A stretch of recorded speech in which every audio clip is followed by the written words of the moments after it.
Welcome back to my channel. यदि channel पे नए हैं तो चैनल को सब्सक्राइब कीजिए और बेल आइकन दबाना बिल्कुल मत भूलना।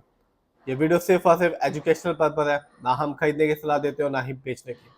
आज हम बात करने वाले हैं एक लॉन्ग टर्म स्टॉक के बारे में, जो अपने शेयर होल्डर्स को, जिन्होंने अभी तक इस कंपनी में अपना पैसा लगाया है, ये कंपनी लॉन्ग टर्म में इनको माला माल कर रही है।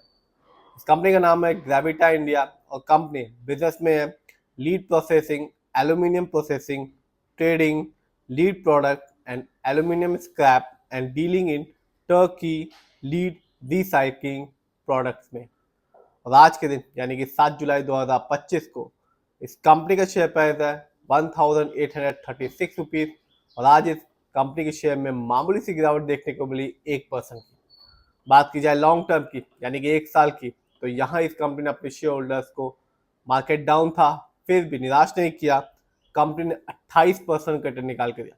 यानी कि आज से ठीक 1 साल पहले इस कंपनी का शेयर प्राइस था 1378 रुपीज़, जो आज के दिन यदि आप खरीदने जाएंगे तो आपको मिलेगा 1836 रुपीज़ का। बात की जाए लॉन्ग टर्म की यानी कि 5 साल की, तो यहाँ इस कंपनी ने अपने शेयर होल्डर्स को माला माल किया।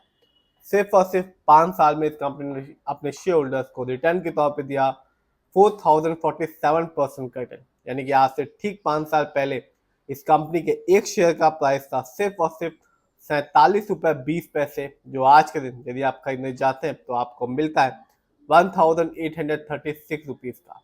तो कंपनी साफ बताती है कि जो पेशेंस के साथ अपना पैसा स्टॉक मार्केट में लगाता है, स्टॉक मार्केट उसे निराश नहीं करता और अच्छी कंपनी लॉन्ग टर्म में ही एक अच्छा खासा रिटर्न निकाल के देती है।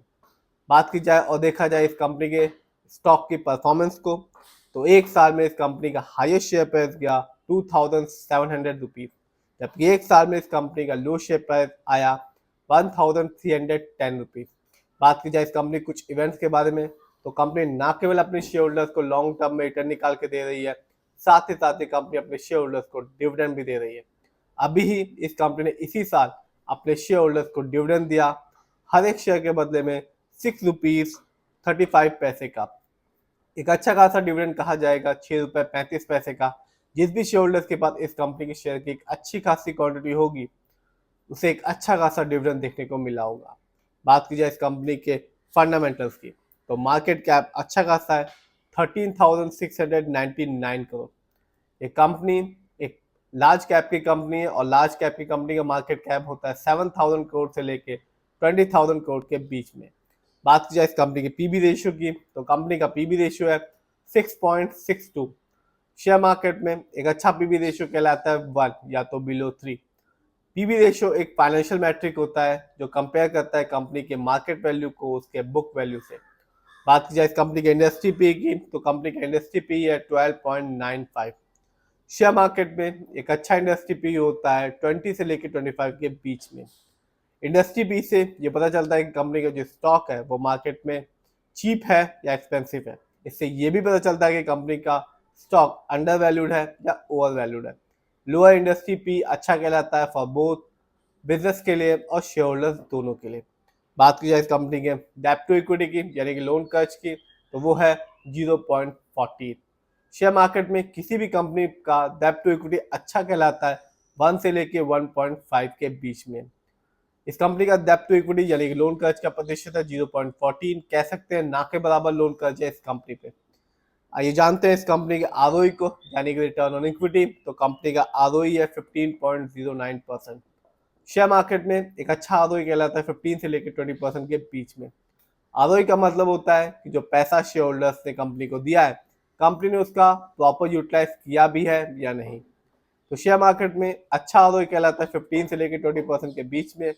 जब भी किसी कंपनी का आरओई हाई होता है या पॉजिटिव होता है, तो साफ बताता है कि कंपनी ने हमारे पैसे को सही जगह ढंग से यूटिलाइज किया है, जिससे रिटर्न पाने की संभावना लॉन्ग टर्म में कम बढ़ जाती है। तो जब भी किसी कंपनी का आरओई कम होता है या नेगेटिव होता है, तो बताता है कि कंपनी ने हमारे पैसे को सही जगह ढंग से इस्तेमाल नहीं किया, जिससे रिटर्न पाने की संभावना लॉन्ग टर्म में कम हो जाती है।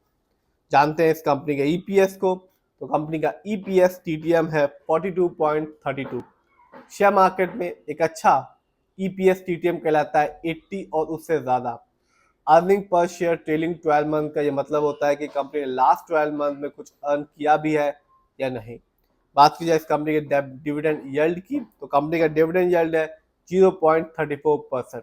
शेयर मार्केट में एक अच्छा डिविडेंड यील्ड होता है 2% से लेके 6% के बीच में। हाई डिविडेंड यील्ड ये बताता है कि एक शेयर होल्डर को एक इंडिकेट करता है ये कंपनी का स्टॉक अच्छा है और इसे अपने पोर्टफोलियो में ऐड करना चाहिए। जानते हैं इस कंपनी के फाइनेंशियल कंडीशन को। यदि हम क्वार्टरली देखें तो मार्च क्वार्टर में इस कंपनी का रेवेन्यू रहा 1073 करोड़, जबकि ईयरली देखें तो 2024 में इस कंपनी का रेवेन्यू रहा 3239 करोड़। बात की जाए इस कंपनी के प्रॉफिट की, तो मार्च क्वार्टर में इस कंपनी का प्रॉफिट रहा 94 करोड़, जबकि ईयरली देखें तो 2024 में इस कंपनी ने प्रॉफिट के मामले में अर्न किया 242 करोड़। जानते हैं इस कंपनी के नेटवर्थ को, तो कंपनी का नेटवर्थ 2024 में था 851 करोड़, ये जबकि 2023 में इस कंपनी का नेटवर्थ था सिर्फ और सिर्फ 602 करोड़।